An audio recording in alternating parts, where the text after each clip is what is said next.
Of Time in the City is Terrence Davies' first film in 8 years, and for me, it's one of his finest. It's an intensely personal documentary assembled mainly from archive material with a soundtrack of music, quotations and Davies' own reflections. It's by turns heartbreaking and hilarious, both a love song and a eulogy to Liverpool, the city of his childhood. Davies returned with me to Kensington Street, the street where he grew up, to talk about the past and how the city influenced his development as a filmmaker. When you're making the film, how do you go about actually assembling the material to bring that period back? I don't really know. I mean, I had a sort of structure that I wanted. I knew there was an arc there. But as this material came in, it started to change, you know, and suddenly you realise you're working towards something that you didn't know what the meaning was. You have it sort of in subconsciously. It's the difference between fiction and documentary. Here I discovered the subtext after I put it together. And it was one of the producers, Roy Bolter, who said, actually it's about age, isn't it? Loss of innocence and age. And I thought, yes, that's exactly what it's about. At the very beginning of Time in the City, there's that quote, you know, the happy highways where I walked and cannot come again. And there is that sense that that's exactly what's happened here. The streets that you walked literally don't exist anymore. No, they don't. But they live inside me, I mean, with the most incredible intensity.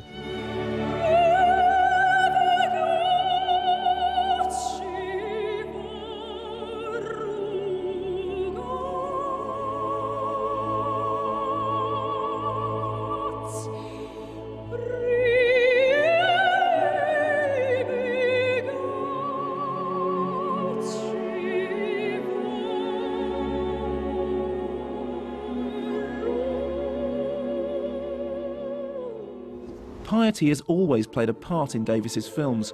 A devout Catholic as a boy, he struggled to reconcile his faith with his homosexuality and eventually renounced God.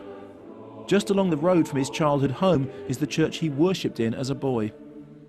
Whatever else one thinks about the church, it is absolutely racked, you know, with art and design and splendour. And there's something that I find incredibly moving about it. Does any of that still touch you in that same way? No, it repels me now. I think it's all this empty iconography. It means absolutely nothing. And the years I wasted praying to these people who cares about St. Jude, for God's sake? You know, nobody with any sense. No, I'm repelled by it now. I just think it's a complete waste of time. If people want to believe it, that's fine. But it did me a great deal of damage, and I can't forgive that. Here I wept and prayed until my knees bled, but no succor came.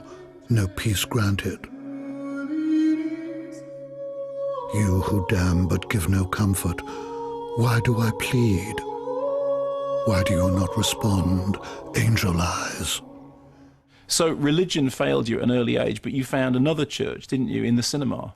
Yes, but I didn't realise that until actually the first time you interviewed me. You said it. You said, obviously you're going to the cinema was like going to church, and I'd never realised that before. You were really right, because it was like a religious experience. It was completely ecstatic, because I really believed what I looked at. But when you're talking about it now, and you're talking about it with the excitement of a young boy, you're talking about it like it seems that moment is still with you. Well, all those moments are of the films I loved. You know, they burnt into me. And the first film I was ever taken to see was Gene Kelly and Singing in the Rain. And I remember only, because I was only 7, just the title sequence, and I wept through the entire sequence. And my elder sister said, well, why are you crying? And I said, because he seems so happy.